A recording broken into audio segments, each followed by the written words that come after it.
we're doing these phasing up in 4 now.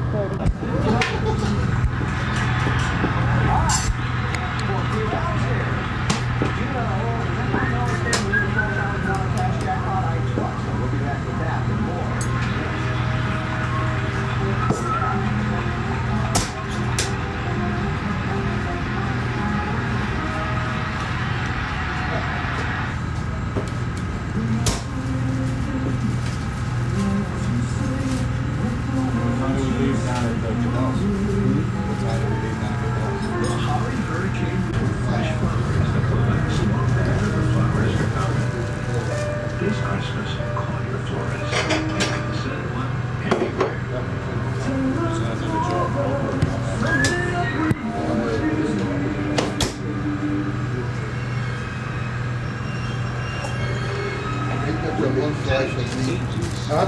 One slice of meat. Okay. You know what that's stuff.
Circle line, so stay with it.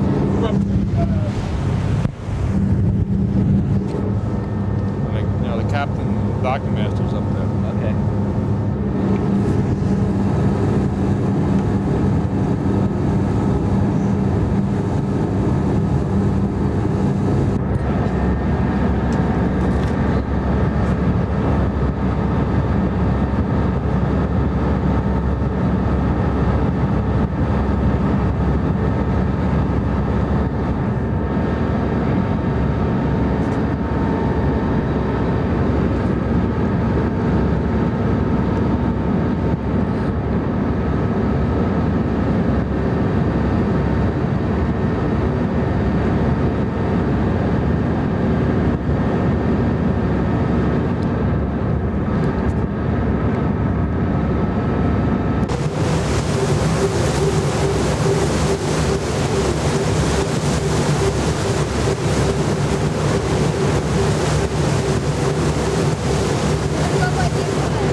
Somebody's leaning on the controller.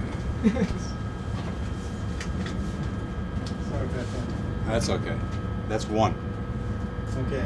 It's like baseball, 3 and you're out. Must get cold out here on the winter. Get cold? Yeah. Yes, it does. It gets very, very cold. Although if you take cold and you turn it into good, it's all right. It's like any of the, you know, it's not nice to be fighting Mother Nature. Which I'm happy we don't have this thing listed there. How long is your tour? I mean, for coming? Well, it all depends how long Joe's wife is going to be out of town. So if she's only going to be out of town for 2 days, so I'll be at work for 2 days. We came on the boat this morning at 5 o'clock, and we shall get off again on Thursday morning at 5 o'clock. And in that 48 hours, we do as many jobs as we can around the clock. Night or day doesn't make any difference. So you're on call whenever a ship comes in or whenever something has to be done. That's right. We're on a demand basis, I guess. Of course, the ship agents, they call Moran, and then Moran lays out the work, the planners do, and the plan is given to the dispatchers, and they in turn dispatch the boats to the different, and either by experience or asking the docking master, like Captain Arthur, how many boats that he needs. It'd be, you know, one tug to the job, or two tugs, 3 tugs, 4, depending on what the current or the weather conditions, high winds and things of that nature. And we go from job to job, and you know, wherever we're needed, we run to. And what kind of job are we doing today? What are you guys doing today? Well, I believe, as I was told, we're going to be docking the Stanger Fjord at the passenger piers in Hudson River at 12:30, 1 o'clock, whatever. Be ebb tide. Water will be running out towards the ocean. And one of the tidal conditions you have to pay attention to today is that today is a full moon, and as most tugboats and beer drinkers know, that the moon has a lot of effect on the way the tide runs. It makes it run higher, stronger tide and a higher, or the opposite way around, stronger current and a higher tide. There'll be more water coming in. So consequently, with the water going out, they'll be stronger than normal. So that has to be put into the formula of success of docking this ship. And in this case here, Captain Arthur required, his requirements are 2 tugboats, be this boat and the Dorothy, which is a sister boat of this boat. So when we get up that, when the ship comes in here, we'll put Captain Arthur aboard, and then, you know, the tugs will be positioned, and he'll go put it in the slip and tie it up. You mean under different circumstances, you might only dock this ship with 1 tug? If the conditions were right, yes. It's like anything else with the shipping companies and with the tugboat companies. Time is money, and the more boats you tie up, the more time you're involved, and the more expensive it gets. But for the amount of time the ships nowadays, no matter if the ship is moving or tied up, it costs the ship owners X amount of dollars per hour per day, and they want to keep their ship moving so that they expose to more, in this case here, passengers, and the other guys would be carrying cargo or containers. Is this a seagoing tug? It could be used that way, yes. Right now it's only utilized for harbor operations, for docking and sailing ships, so we can handle barges and things of that nature. Seagoing tugs are usually larger than this and much bigger horsepower. We've got 3,300 twin screw, and outside tugs probably be anywhere from 7 to maybe 12,000 horsepower, and capable of running for, you know, practically around the world without have to refuel or take on water, carry supplies and things of that nature. How long have you been doing this?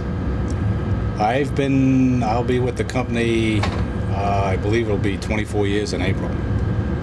And I started on the deck and worked my way up.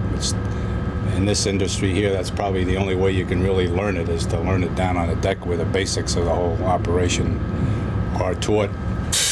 And then after you get to be an experienced deckhand and what all, you study to get your license. And if you're fortunate enough, like I was, be able to get a chance to, you know, start steering. I believe back when I started steering, they figured the first year that you'd start steering, you'd do, I think it was $150,000 worth of damage in the first year. And $150,000 today, you wouldn't carry it past 10 minutes. You know, it used to be you had a damage, but now because of such prices and everything escalating up, you have a marine disaster, and it can knock a dock down. Of course, the company or insurance company or somebody a couple of $1 million. And it's like anything else. Everything, you know, quality of the work and the size has stayed the same, but the price is going way up. So, yeah, a little case in economics, I guess, applies to tugboats as it does in any other industry. Actually, so Yeah. how would you get into it? How would you get that? Why did you get that first job on the tug? As I stood there and looked, I said, boy, that'd be really a neat job. I've always spent a lot of time with little boats and sailing and things of that nature, and here's a chance to make a living on the water, have fun on the water, and being an Aquarius, being a water boy, works out. Very fortunate. I have a job which I like very much. I'd have to sit down and talk to Mr. Moran if I do it for nothing, but like I say, I'm very lucky. When I go to work, I really look forward to going to work. I just, you know, like the whole operation and the way it's run, and get a lot of satisfaction out of handling the tug. And some things are stereotyped to a certain degree, but not every job is the same. And where my value to Moran would be to be consistent 95% of the time, and then when things do go wrong, I, through experience, would know what to do without really being told to do it, because if you had to do that, it'd be too late. And that's where you come into it, where instead of $150,000, you can spend $2 million if you make a mistake.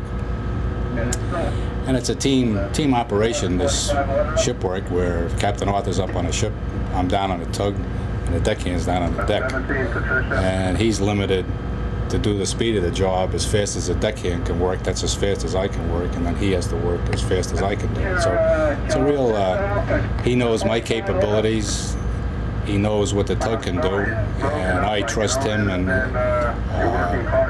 either go up on a bow, go back on the stern, or the middle of the ship, whatever he tells me to do, and we take it from there. So you're in communication with him while he's up on the ship? Yes, at all times. He carries a walkie-talkie with him, which has, I believe, 6 channels on it that we can talk to. And that's the whole aspect of the job, is that communications. It's like a good marriage. 2 guys working together with the deckhand down there, and it's a team effort in a sense. And he being the quarterback calling the plays. And he is liaison man between the tug and the ship, where he tells the captain of the ship whether he wants right rudder, left rudder, full speed ahead, or slow astern, or whatever engine commands are necessary to do the job. And he, in turn, when he's doing that, is talking to the tugs and keeping them in positions and keep the attitude of the ship going to the dock in the correct way, and stop it and hold it while it's tied up. You mentioned a real kind of team effort. I mean, is there a lot of kind of camaraderie among the guys who are on this tug? Oh yeah, crew? Sure. We're the best tug Moran's got, best crew there is. And I say that without the slightest hesitation or doubt in my mind.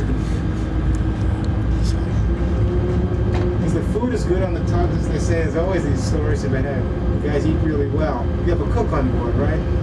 Yes, who's probably one of the best cooks in the fleet. I can attest to that. I've put on about 25 pounds in the last 2 years.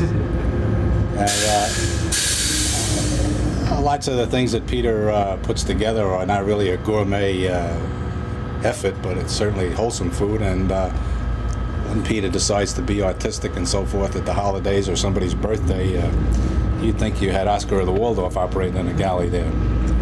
And it's like anything else. All the guys on a boat here, Peter included, takes pride in his job, and that's why it turns out as good as people say it does. What else for say?